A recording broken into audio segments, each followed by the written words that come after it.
We had imagined it as a throne of light, a summit of justice and choice. But it was only a tomb. A mineral ossuary clinging to the mountainside, raised like a warning. It towered above the valley.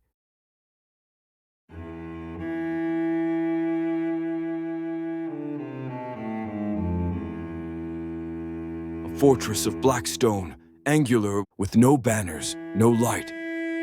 Its gates stood open, but nothing awaited us.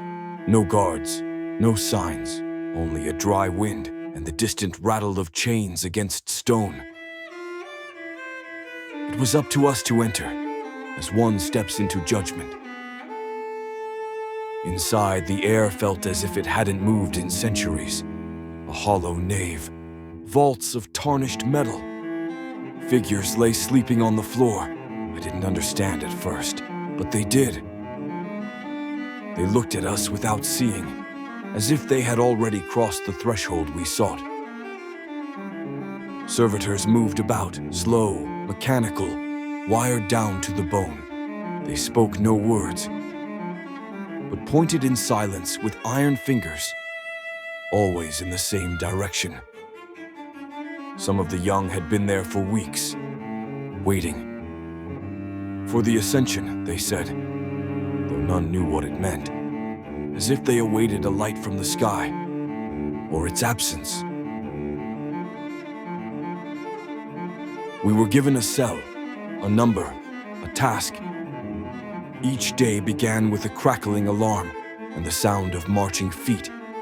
We carried, we cleaned, we assembled. Things we did not understand. It wasn't a school, not a camp. It was erosion, a method of observing who would endure, who would stop speaking, who would vanish the fastest.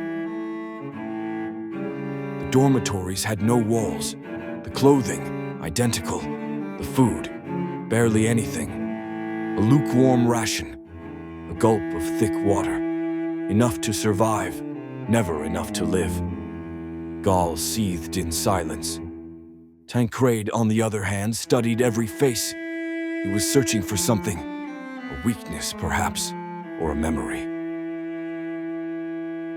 Each week new arrivals, thinner, sometimes younger, some alone, others in groups of 3, of 10.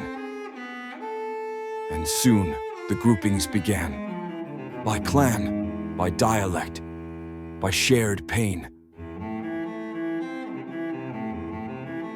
Hunger forged rules harder than any law. Stolen rations, blows in the dark, disappearances. There were no wardens, no punishments, so some became executioners for the rest, and the silences took the place of names. Gaul came to blows one night, defending a younger boy. He returned bloodied and said not a word. The days grew shorter. Cold descended from the heights, and in the central courtyard, the snow began to fall. Even indoors, the beams of metal froze the palms. I kept watch alone, at times, eyes raised. The moon felt closer, vast, like a truth no one dared to name.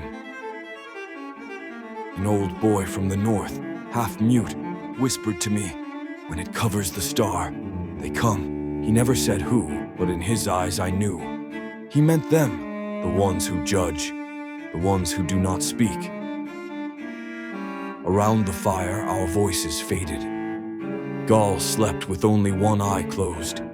Tancred sat for hours, still as stone.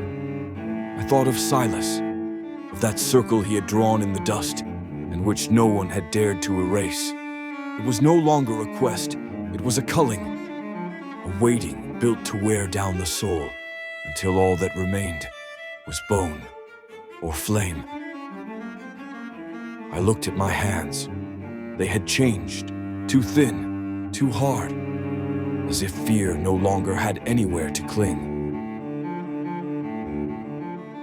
On the final day, no one spoke of ascension. No one spoke at all. We simply waited, not for a miracle, but for a verdict.